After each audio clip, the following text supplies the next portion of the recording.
Иако се најавуваше дека на денешната владина седница министерот за економија Бектеши ќе го образложи спојувањето на концесиите за иловица, владата заборави дека тој е службено отсутен во Америка и е на пат кон дома.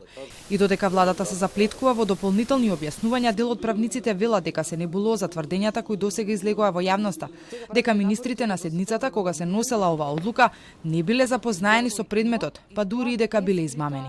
Самите материјали кога стигаат до владата, односно кога се поднесуваат до владата, прво се поднесуваат преку генералниот секретар.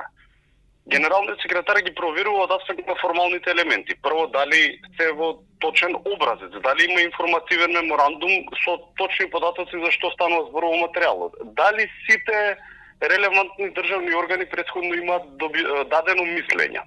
Откако се тоа се проверува, материјалот се става на дневен ред. Така што во секој случај самото тврдење дека ова е точка која што е ставена на дневниот ред и никој не бил запознат за нејзиното значење и за нејзината содржина е малку нелогично и небулозно. Телма испрати прашања и до владата.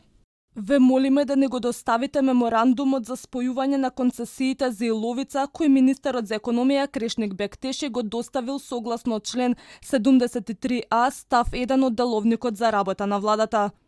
Доколку таков став нема, ве молиме за објаснување зошто и чија е одговорноста во тој случај.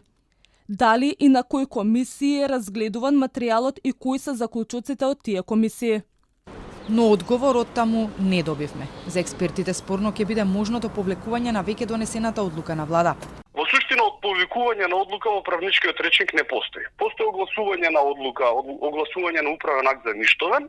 Ако ние како држава од друга страна пристапиме кон огласување на акт за ништовен без при тоа да имаме правен основ, сериозен правен основ, тогаш ние даваме сериозни аргументи на другата страна во случајот, концесионерот, да покрене арбитражни постапки и ние да исплаќаме сериозни суми како држава сите ние граѓани заради обештетување. Според Битраков, со тврдењата дека министрите за ваква важна точка не биле доволно запознаени со предметот, се остава сомнеш за тоа како работи владата и за тоа како се носеле одлуки и за други стратешки прашања.